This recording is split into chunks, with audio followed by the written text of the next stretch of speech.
Söyle. Erlikin, biz Abdullah Tokay ismindagi Etne Tatar Devlet Drama Teatrının Qırğızстанға ijadi səfərinə bağışlanğan matbuat konferensiyasını başlayırıq.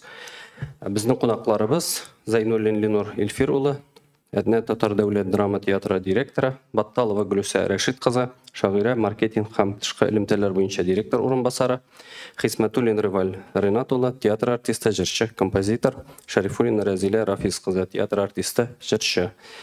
Ленур Эльфирович, башта сез сөйләп китсәгез иде, нинди максаттан бу сәфәр оештырылды һәм сез кайсы шәһәрләрдә булдыгыз, нәрсә тәкъдим иттегез Кыргызстан тамашачыларына?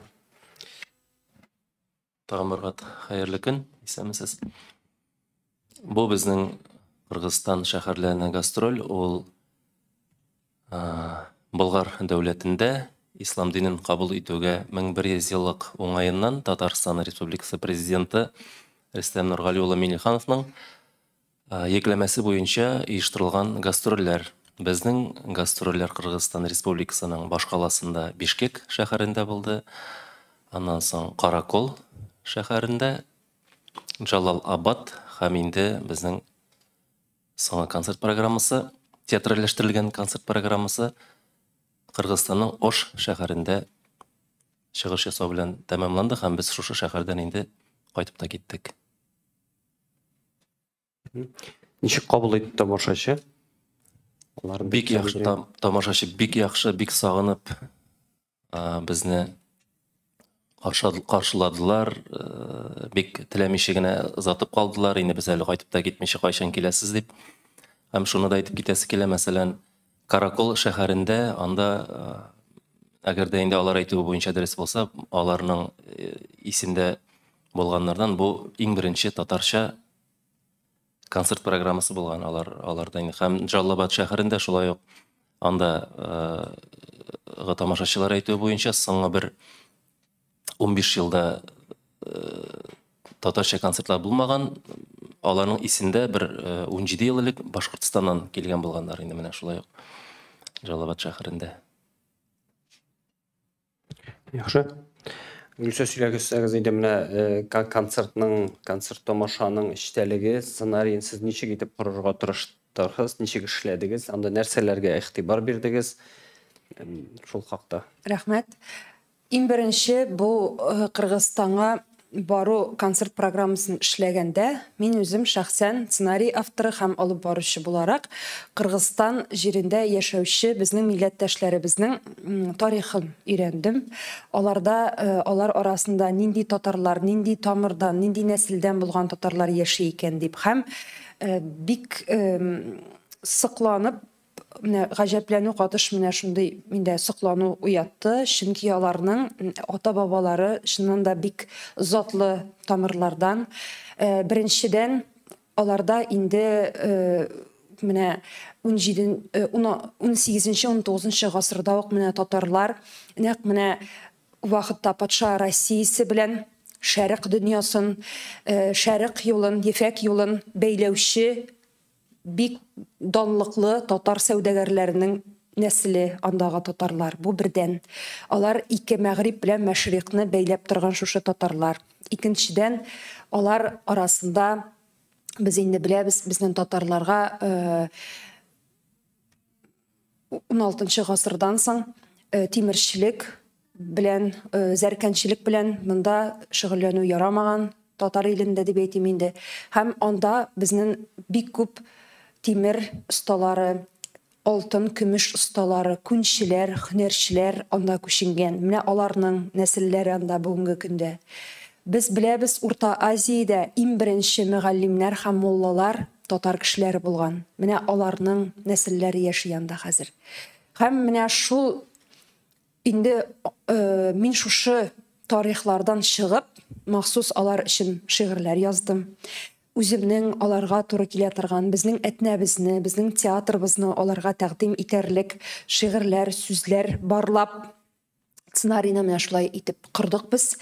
Һәм анда барганнан соң да әле мин инде үзем автор буларак ул сценарийга бераз тагында үзгәрешләр керттем.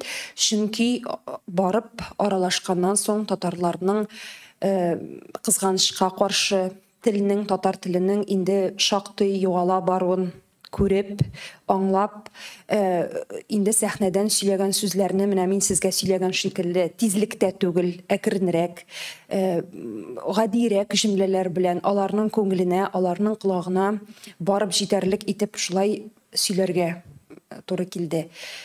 Менә шул дип әйтим инде, һәм инде тагын әйтәсем килә. Анда баргач та татарлар белән аралашканда ачыкланды, алар татарларның күбесенең әби-бабайлары 30-нчы елларда моннан Татарстаннан күченгән кешеләрнең дә нәсел-нәсәбәсе күп икән анда. Алар инде кулак тип сөрелгән яки сөрелүдән качып килгән татарлар һәм аларның да шөгыльләнгән эшләре кайсысы тегермән тоткан, кайсысы ниндидер аларның производствосы булган монда. Шуннан да алар чын-чынлап хезмәтне яраткан, тормышны яраткан һәм бер кайда да югалып калмый торган шундый татарлар күченгән анда. Һәм бүгенге көндә дә, Аллага шөкер, татарларның Кыргызстанда дәрәҗәсе бик югары. Бердән дәрәҗәсе югары Татарстан, Казан һәм безнең президентыбызның. Бу бердән. Икенчедән, анда төпләнеп яшәгән татарларның дәрәҗәсе бик югары. Алар берсе дә югалып калмаган, кемдер анда ниндидер ит белән бәйле ниндидер эшчәнлек бизнес алып бара, кемдер гостиницалар буенча шундый аларның эшчәнлеге бар. Һәм менә әйтеп китәсем килә, Җалалабад белән Ош шәһәрләрендә күптән түгел без килер алдыннан анда Таҗикстан белән Кыргызстан границасында шигендә кораллы бәрелешләр булды. Һәм ул конфликт тиз арада сүрелсә дә, шушы шәһәрләрдә бөтен массовый мероприятиеләр, күңел ачу чаралары тыелган. Һәм бары тик безгә генә Җалалабад һәм Ош шәһәрләренә бары тик безгә генә, безнең концерт кына рөхсәт ителеп, менә без шуны куйдык. Бу беренчедән Татарстаннан килгән театр булу сәбәпле, икенчедән андагы җирле татарларның менә шушы хакимият янында, шушы илдә дәрәҗәләре зур булу аркасында. Шулай. Рәхмәт. Рибал, сезгә сүз биргәндә сез тамашада менә театральләштерелгән бу сезнең ди роль уйнадыгыз, сезнең ролегез нәрсәдә иде? Һәм шулай ук тамашачылар белән аралашу, андагы бәлки җирле артистлар белән аралашудан ди үзегезгә тәэсирләр алдыгыз? Концерт программасында инде мин күбрәк җырчы буларак эшләдем. Инде программа төзегәндә без күбрәк кертергә тырыштык. Ретро җырлар, 80нче елдагы җырланган җырларны, шулай ук халык җырларын, баянга җырлауны керттек инде без. Мин анда менә шул баянга җырлауны бөтенләй башка төрлерәк кабул итте дип әйтәсе килә халык. Инде нәрсә генә җырласаң да, нинди генә татар җыры булса да, ул чыккач аларның күзләреннән күренә, бу бер аларга бик тансык икәне. Һәм барлык җырлар да Аллага шөкер бик җылы кабул ителде тамашачы тарафыннан. Анда без таныштык, мәсәлән, Барпы театры белән кайсы шәһәрдә булды ул безнең? Җалалабадта. Инде без менә сездә ничек, бездә шулай дигән әйберләр белән, театр өлкәсендәге әйберләр белән буенча аралаштык анда кешеләр белән. Шул. Андагы чыгышыгыздан безгә дә тәкъдим итәсезме, өлешчә булса да? Тәкъдим итә аласызмы? Бер җырмы? Әйе. Рибал әзерләнгән арада шуны әйтеп китәсе килә. Менә без шул сәфәрдә булып кайтканнан соң инде безгә әле дә Татарстанда яшәүче, Кыргызстанда яшәүче татарлар концертта җырланган җырларны, күбрәк баян белән җырлаган җырларны, записләрен сорый башладылар. Без инде шулай да бер-ике җыр яздырып җибәрдек. Рибал Хисмәтуллин башкаруында. Әйтегез, менә шуны җырлап китик берәр куплет булса да. Алайса. Татар халык җыры Иделләре, Күлләре дип аталау. Миңа калса бу концертта, 4 шәһәрнең дә концертта иң җылы кабул ителгән җырдыр бу. Мин җырлаган, халыкның реакциясыннан әйтәм инде. Әйтегез бер куплет.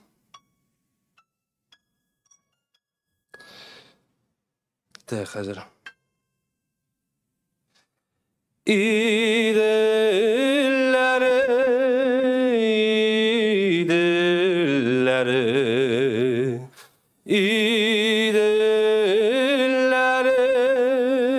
Kullar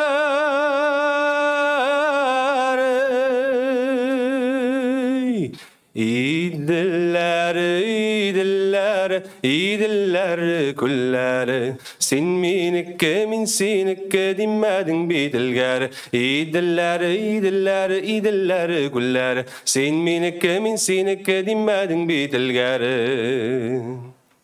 Шундыйрак жыр. Инде бу жырның теге тизленип киткән вакытын көтеп утырды инде халык. Кушылып жырлаганнарын айта алмыйм. Ләкин шул теге тизленип киткән вакытында халык бик кабынып китә иде инде. Безнең концерт программасында барлык жырланган жырлар безнең үзебез алып килгән декорация дип әйтим инде. Артта зур светодиодный экран торды. Һәм бөтен концерт программасында жырланган жырларның сүзләре чыгып барды. Һәм инде концерт барышында алып баручы безнең Гөлүсә Батталова да, җырчыларыбыз да инде мөрәҗәгать итеп бардылар тамашачыларга, кушылып җырларга. Һәм кайбер җырларда бөтен зал гөрләп торды инде, менә кушылып җырладылар. Рәхмәт. Разилә, күбрәк нинди тамашачы килгән иде? Сез ничек менә кайсы яшьтәге дип әйтим инде? Өлкән булынмы, яшьләрме? Хәерле көн, исәнмесез. Тамашачы төрле яшьтә бар иде, олылар да, яшьләр дә, һәм залда балалар да шулай ук бик күп иде. Һәм шуны да әйтеп китәсе килә. Һәрбер шәһәрнең һәм һәрбер җирлекнең үзенең тамашачысы төрле һәм алар бик үзенчәлекле. Ләкин шуңа да карамастан, кабатлап әйтәм инде, тамашачы безне бик җылы кабул итте. Һәрбер номерны, һәрбер чыгышны алар алкышларга күмделәр. Безгә бик күп чәчәкләр бүләк иттеләр. Кызганычка каршы аларны әлбәттә без Татарстанга алып кайтып җиткерә алмадык. Ләкин мөгаен әле минем эшләү дәврендә дә аның кадәр чәчәк алганым булмагандыр безгә Кыргызстанда биргән кадәр. Шуңа күрә бик җылы һәм бик истә кала торган шундый матур безнең менә Кыргызстанга сәяхәт булды. Минем Рәзиләгә өстәп әйтәсем килә, тамаша залында Кыргызстан татарлары гына түгел, кыргызлар да, Җалалабад шәһәрендә дип уйлыйм мин, анда үзбәкләр дә бар иде, Казакъстаннан килгән кешеләр дә бар иде, һәм Ош шәһәрендә Уфадан килгән бер төркем укытучылар да бар иде. Анда безне инде һәр концерт саен шул җирле хакимияттән ниндидер чиновниклар дип әйтим инде, җитәкче кешеләр менеп сәхнәдә шулай кытладылар. Алар үзләренең чыгышларын кыргыз телендә алар сөйләделәр инде, һәм без аларны бер татарга тылмаш кирәкми, шуннан да бер нинди ничек дип әйтим инде, бер проблемас без аларны аңладык. Алар да безне аңлаганнардыр дип уйлыйм. Ош шәһәрендә ул бит инде Үзбәкстан белән читтәш Үзбәкстаннан хайран татарлар килгән, Ош шәһәрендә без чыгыш ясаганда һәм шуны өстәп әйтәсе килә. Һәр шәһәрдә мэрия вәкилләре килеп, тәбрик итеп, рәхмәт әйтеп, безгә шундый сүзләр җиткерделәр. Разилә, сез дә җырлап күрсәтәсезме?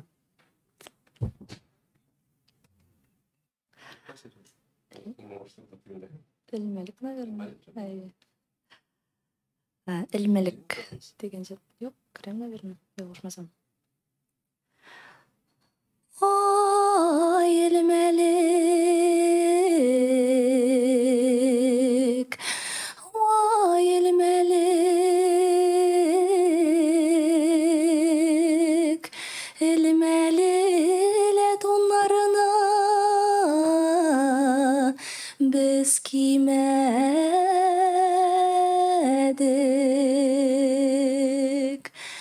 Әллә яшелек,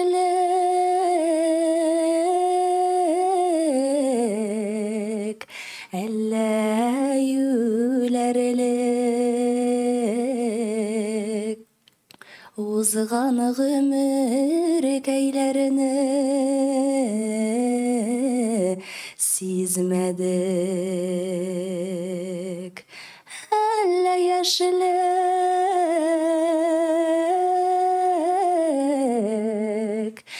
әллә юләрлек. узган гомер көйләренә сизмәдек. Аппак миккән, йомшак миккән җаныемның куллары, Салават күпере кебек аның йөргән юллары. Аппак миккән, йомшак миккән җаныемның куллары, Салават күпере кебек аның йөргән юллары. Рәхмәт бик зур сорауларга. Көчек. Рүзилә. Рүзилә Мөхәммәтова. Сорау Ленорга, менә бу гастрольнең оештыруның үзенчәлекләре ниндидер авырлыклар булдымы? Сез бит инде Финляндиядә да оештырып караган кеше. Монда бу бүләк булдымы андагы татарларга, әллә түләүле концертлар булдымы? Һәм ни өчен нәкъ менә шушы шәһәрләр сайланды? Артистларга нинди булса мәдәни бонуслар булдымы? Ниндидер урыннар күрсәткәнсездер, бәлки экскурсиялар булгандыр. Рүзилә, рәхмәт. Иң беренче ратта әйтеп китәсе килә, бу булды бүләк. Мин инде чыгышымның башында әйтеп киттем, кем тарафыннан булганын. Һәм икенчедән оештыру буенча авыррак булды. Белгілі сәбәпләр арқасында. Безнең бит инде анда без үзебез самолет белән чыктык, безнең декорация китергә тиеш иде 1-2 көн алдан. Һәм инде менә ул границада булган пробкаларны исәпкә алып, анда проблема булды дип әйтәсе килә инде. Без борчылдык, без килеп җитеп безнең бөтен ут, тавыш, әйтеп киткәнемчә шул зур экран, бөтенесе шул машинада булды. Шуннан ир-егетләрне граница кичерешен инде безнең шулай ук военкомат белән эшләнлек барды. Чөнки шундый сүз булды бит инде. Шул территориядагы военкоматның рөхсәтеннән башка чыгарга ярамый дигән. Шулай да безнең билетлар Бишкек шәһәренә без туры рейс белән чыганда билет бәясенә кергән иде безнең. Анда сайлау мөмкинчелеге юк иде. Багаж. Без инде андый-мондый ниндидер сәбәпләр аркасында безнең машина килеп җитмәсә, без бит инде шундый зур сәфәргә чыккан, килеп халык җыелса, безнең машина килеп җитмәде дип сөйләп тора алмыйбыз. Шуңа күрә без иң мөһим костюмнарны бер баян концерт программасын шул бөтен экранга чыгып барасы минусовкаларны дип әйтик инде, ноутбук, флешка менә әгәр дә машина килеп җитмәсә, без әзер булдык инде бу нигә дә, очракка да дип әйтәсе килә. Шуннан тагын нинди авырлыклар булды. Миңа калса бүтән авырлыклар булмады да шикелле инде. Но мин үземне менә әйтә алар минем коллегаларым жыл буе гел сөйләшү булды инде анда. Менә без инде бер ярты ел алдан әзерләнә башласак та бик күп үзгәрешләр керде. Отельләр, бронировательный отельләр көне килеп җитәрәк кенә безгә отказ бирде. Яңадан отельләр бронировать итәсе булды. Шуннан өченче сорауга килгәндә инде без бик шул безне каршы алучылар тарафыннан оештырылган экскурсияларга йөрдек инде, бик матур җирләрне күрдек. Караколда бик матур җирләр күрдек. Әлбәттә инде Кыргызстанның нәрсә дип әйтә икән, Иссык-Күл. Иссык-Күлне күрмичә кайтып йөрәге дип әйтәләр инде Кыргызстанның. Анда тукталдык, Аллага шөкер. Шуннан менә безнең өченче шәһәр Жаллабад, ул шактый Бишкек шәһәреннән ерак урнашкан инде һәм менә безнең Каракол концертыннан соң без инде маршрут буенча кайтып кунырга тиеш идек Бишкеккә һәм мөмкинчелек бар иде самолет белән очырга Жаллабадка. Безгә шундай тәкъдим булды, чөнки анда берничә серпантин дип әйтик инде, авыр кичерә торган шундай юллар бар дип безгә аңлаттылар һәм бик бер ничәдер сәгать без 3000 биеклектә барырга тиеш идек, тау өстеннән шундай юл бар инде. Но без бер нинди авырлыктан курыкмыйча Әгәр дә без бу юлны үтмәсәк, без Кыргызстанда булдык дип саный алмабыз дип, без бөтен кеше 2 автобуста йөрдек инде, без микроавтобуста, шул беренче көннән озатканча кадәр шул юлларны узып, анда бик матур игътибар иткән булсагыз, без инде аларның барысында фотога төшеп, үзебезнең Телеграмдагы каналда тамашачылар белән уртаклашып бардык инде. Бик матур урыннар күрдек, Аллага шөкер. Һәм менә шушы форсаттан файдаланып, мин шушы безнең сәфәргә, гастрольләргә сәбәпче булучы Кыргызстан татарлары җәмгыяте җитәкчесе Ульмаскулова Гөлсинә Хайдаровнага бик зур рәхмәт сүзләрен җиткерәсе килә, барлык безнең театр хезмәткәрләре исеменнән. Бик зур рәхмәт.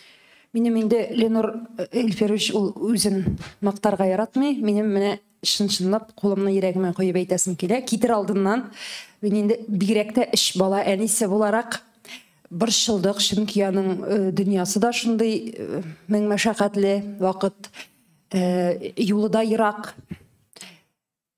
Китәрбез, ышканда Казаннан Бишкеккә туры рейс, кайтканда Мәскәү аша кайтасы дип шундый уйлар, әле шундый скептик кешеләр бар ичендә. Айхай, кайталырсызмы икән дигән уйлар да булды. Шул вакытта әтнәдәге бер кеше миңа әйтте: "Ленор Илферович үзе барамы?" диде. Мәйтәм, бара. Алайсам, борчылмагыз. Ул сезне җир тишегеннән дә исән имин алып кайтачак дип. Һәм чыннан да шулай булды. Ул бит әле шыннан да инде 1 ел алдан син инде бүтән юлыңны, бүтән андагы тукталачак урыннарыңны планлаштырып куйсаң да, ул сәфәр шундый әйбер, аның көтмәгән моментлар бик еш килеп чыгып торды. Андагы илдә башка, халыкның менталитеты да башка. Без инде монда Казанга ияләшкән, Татарстанга ияләшкән, мондагы менталитетка ияләшкән без. Һәм менә шул моментларда Ленор Илферович үзенең нинди җитәкче булганын күрсәтте инде. Ул тиешле урында тиешле сүзен әйтте. Һәм бөтен проблемалар безнең каршыда инде, безгә бернинди проблема калмады. Без иң яхшы кунакханәләрдә кунып, иң яхшы ризыкларны ашап, иң комфортлы автобусларда Кыргызстан буенча сәяхәт итеп, үзебезнең концертыбызга биреп йөрдек. Ул аларны ничек үткәнен, ул проблемаларны ул үзе генә беләдер. Без инде кырыйдан гына бераз күрдек, конечно, аның никадәр борчылганын. Аллага шөкер, бөтенебез дә исән-сау, үзебезнең туган җиребезгә, гаиләләребезгә кайттык. Нәрсә дип әйтәсем килә?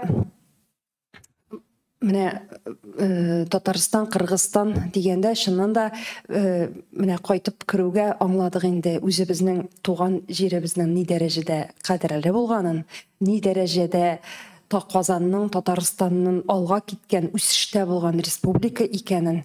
Һәм чит җирдә йөргәндә үзеңнең Татарстаныңның, Казаныңның, президентыңның дәрәҗәсе шундый югары булуы, ул менә безнең эштә гомергә булган ниндидер бер кыллык психологиясен бәреп йыкты менә бу әйбер. Мин кайтканда үзебезнең беркемнән дә, дөньядагы бер генә халыктан да, бер генә илдән дә ким түгел икәнебезне, киресенчә безнең бөтен җирдә дә дәрәҗәбез булганын мин аңлап кайттым. Һәм бу миңа менә минем бу сәяхәттән алган иң зур байлыгым менә шул хис. Шул. Рәхмәт. Раил Садри, Татарстан радиосы, сез инде әйтеп үттегез, менә бу, димәк, президентның үзенең тәкъдиме булган сезнең театрга карата ни өчен сезнең театрны сайлап алынды икән, беренче сорау. Икенчесе, күпме артист барылды? Һәм өченче сорау, ни өчен концерт формасы сайланды? Спектакль күрсәтсәгез, отышлырак булмас иде микән? Рәхмәт. Рәхмәт сорауыгыз өчен. Иң беренче чиратта менә мин әле генә телгә алган ханым дип әйтик инде, Гөлсинә Хайдаровна, татарлар җәмгыяте җитәкчесе. Исегезгә төшерсәгез, безнең 21 елның, ялгышмасам, ноябрь аенда Татарстан Республикасы президенты Рөстәм Нургалиевич Кыргызстан илендә булган иде. Һәм шунда шушы безнең татарлар диаспорасы белән очрашканда, нәкъ менә шушы Гөлсинә Хайдаровнадан сорау булган, әтнә театры артистларын безгә җибәрегез әле дигән. Һәм менә мин инде тагын бер рәхмәтемнең иң зурысын дип әйтәм инде шушы барлык чыгымнарны безнең инде Рөстәм Нургалиевич Миңнеханов республикабыз күтәрде. Бик зур рәхмәт әйтәс килә аларга каршы килмәгәннәр өчен. Икенче сорауга күчкәндә, без анда бардык, барысы бергә, безнең театрдан 26 кеше. 26 кеше. Һәм ни өчен концерт, безнең анда планлаштырылган иде бер спектакль, бер концерт. Спектакльдә инде ул мулла спектакль булырга тиеш иде, бу иң беренче сөйләшүләр башланганда, һәм инде концерт менә шушы форматта концерт программасы булырга тиеш иде. Һәм әлеге дә баягы шушы безне чакыручылар соравы буенча бер көндә 2 чара ул бик озакка китәчәк. Арырлар, артистлар да арырлар, тамашачыларга да бик авыр булыр дип, алар соравы буенча безнең калды концерт программасы гына. Концерт программасын без шул үзебезнең спектакльләрдән өзекләр белән шулай итеп театральләштергән формада булды менә безнең концерт.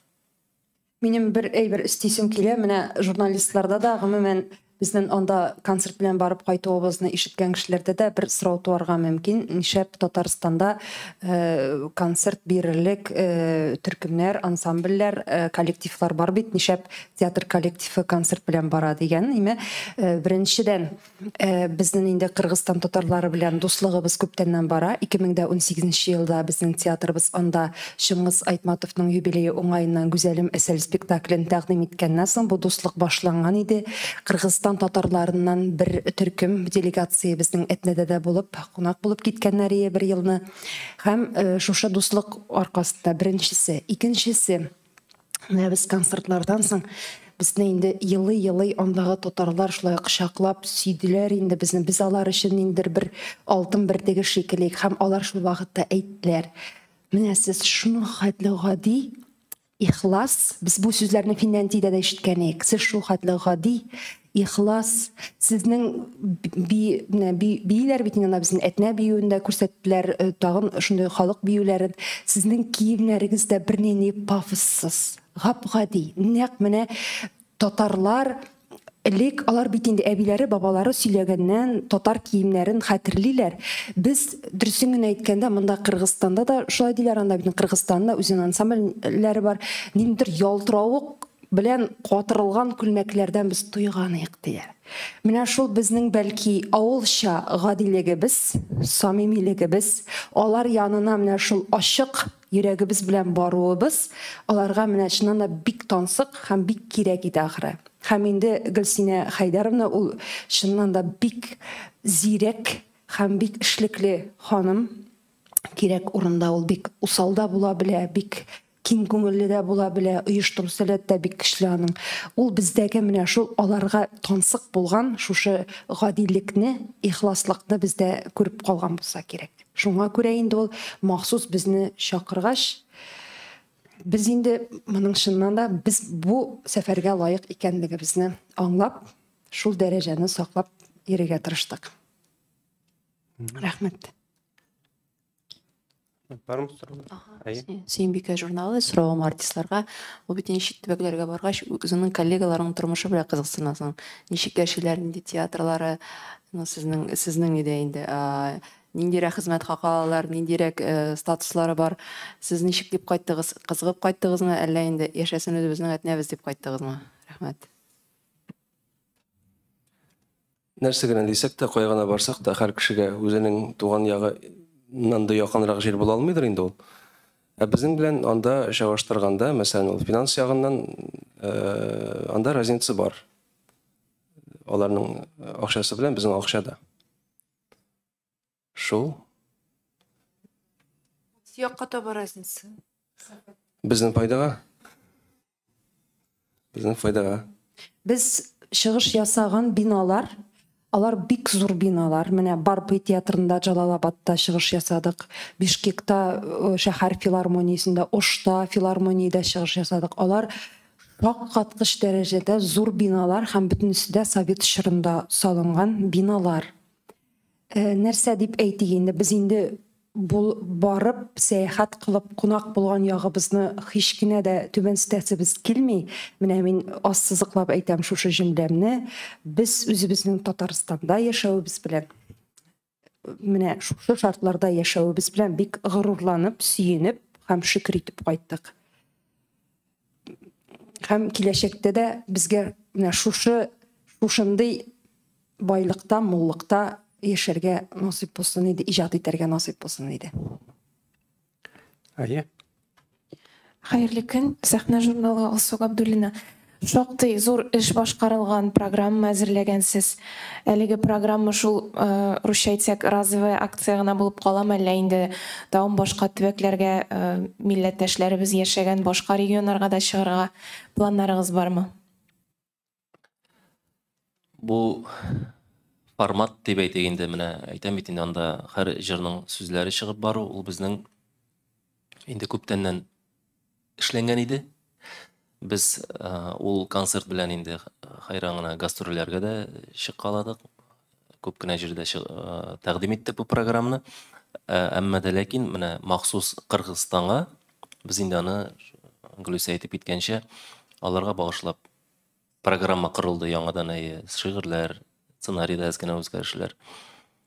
Әлбәттә безнең теләк башка чит төбәкләргә, татарларга, милләттәшләребезгә бу программаны тәкъдим итү максаты бар, бик зур. Без инде әкренләп эшчәнлекне алып барабыз бу юнәлештә.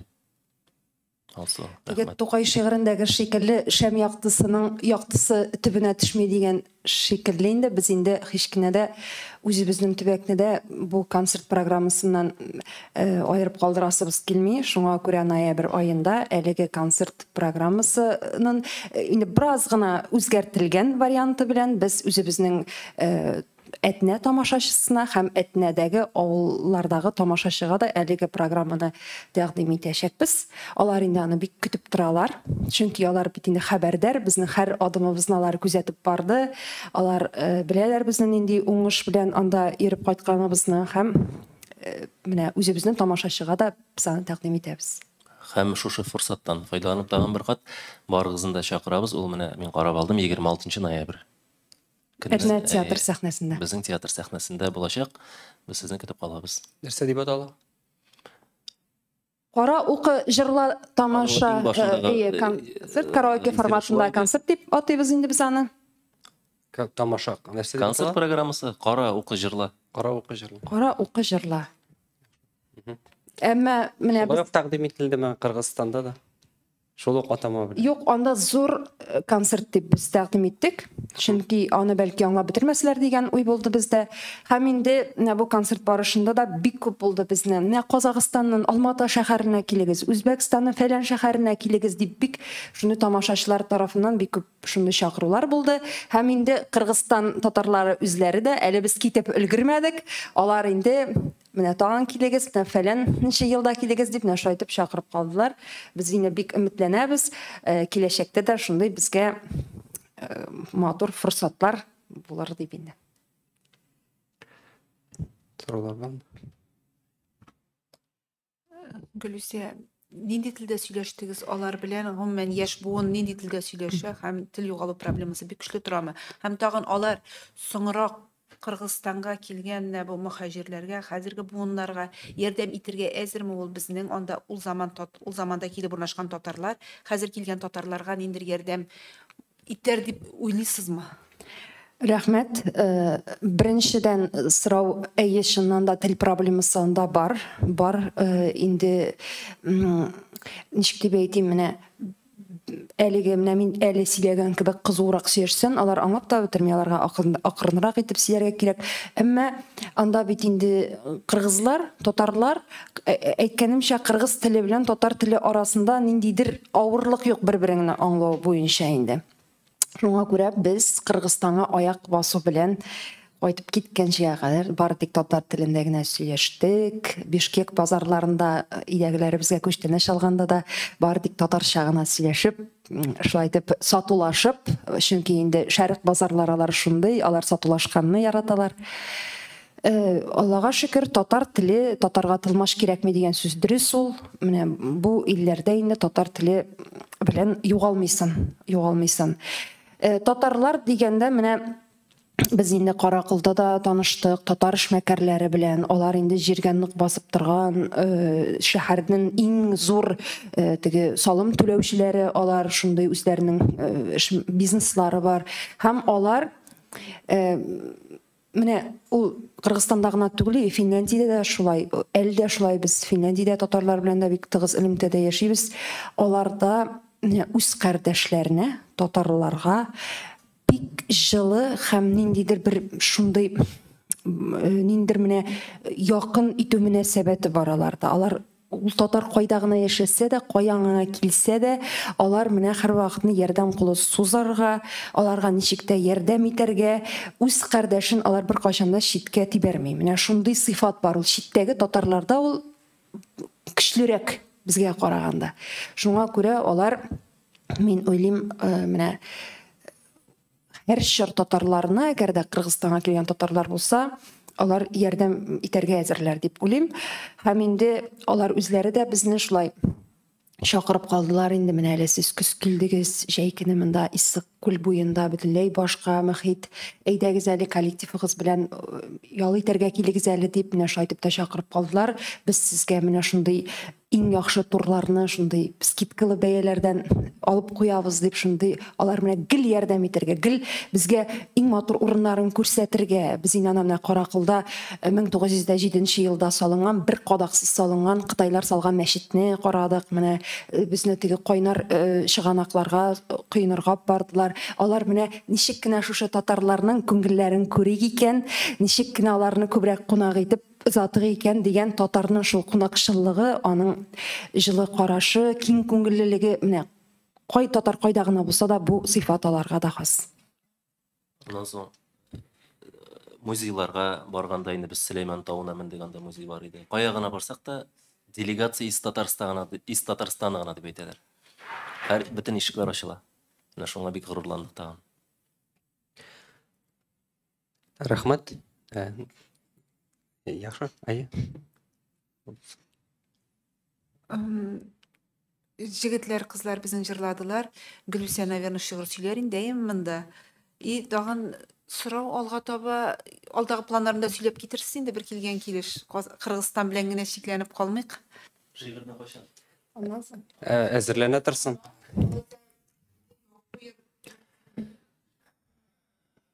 Бүгенге көндә безнең Аяз Гыйләҗевнең арасында кайнар шишмә спектакле сәхнәләштерелә.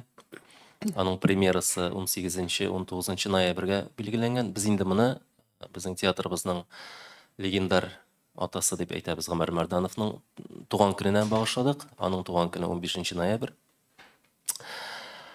Һәм безнең гадәттәгечә яңа ел алдыннан балалар өчен әкият чыгачак. Бу шулай бүгенге көндә менә инде эшчәнлек башланды. Спектакльне сәхнәгә яшь режиссер Гөлназ Минкина чыгарачак. Шулай ук гадәттәгечә безнең әтнә тамашачыларына яңа елга багышланган шундый театральләштерелгән шулай ук концерт программасы без 28, 29, 30 декабрьләрдә тәкъдим итәчәкбез, Аллаһ бирсә.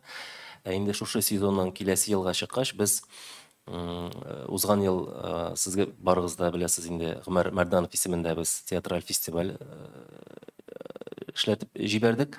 Менә хәзер без аны балаларга авырлык килмәсен өчен 2 елга беренче елны узган форматта мәктәпләр спектакль куячак. Менә бу елны узган елда бик актерлык осталыклары булган шул фестивальдә катнашкан балалар белән безнең театрыбыз артистлары махсус бер проект эшләячәк шушы фестиваль кысаларында.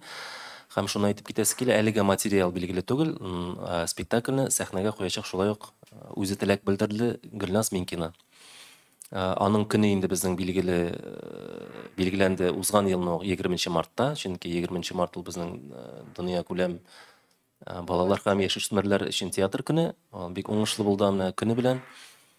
Сезонны шулай ук безнең ул шушы сезонда март аенда безнең Мәскәүгә гастрольләр оештырылачак, Аллаһ бирсә.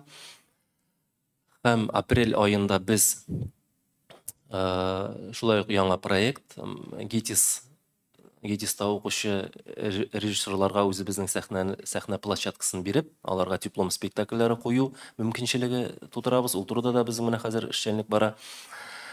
Һәм сезонны без тәмамлаячакбыз. Илгиз Зәйнев махсус безнең театр өчен әсәр язачак. Менә шул әсәр премьерасы белән безнең әлеге агымдагы сезон төгәлләнәчәк, Аллаһ бирсә. Рәхмәт. Шигырь. Хәзер нинди шигырь уксаң да куркыта инде. Шуңа күрә син көчле бит диләр. Ә мин менә кабыгыма кереп бикләндем. Нәзберек жан хәлсез гәүдәм булып, аратасын куйды шикләрнең. Җибегән дип яңаклады берәү. Башны иеп тордым. Дәшмәдем. Иңнәремдә әдәм күтәрелмәс, йөгем барда кирәк яшьләрем. Хисләреңдә пафос диде кемдер, ышанмады ихлас йөрәккә. Ясалмалык минем сүрү түгел, хакыйкате үткән үзәккә. Жансыз диеп, жанны ашадылар. Безгәме соң каты бәгырлек, дөнья үзе тере гәүдәләрне үле жаннар баскан каберлек. Яши белмим ахры кысаларда. Заннары күптән җимерек, күндәмлеккә ант эчкәндә генә баш калкытып куя кирелек. Жайсыз әдәм диеп һич булмаса, җиз илеккә салып иләгез. Мең юнсезлек аша исән калган. Татарлыкка бары тимәгез. Рәхмәт. Рәхмәт. Безнең вакытыбыз төгәлләнеп килә. Сезнең теләкләрегез, тәкъдимнәрегез, әйтәсе сүзләрегез бармы? Бик зур рәхмәт шушы конференцияны оештыручыларга, килгән журналистларга, һәрберегезгә сәламәтлек телисе килә, тынычлык һәм иҗади уңышлар. Бик зур рәхмәт. Артистларның бардыр, бәлки әйтер сүзләре.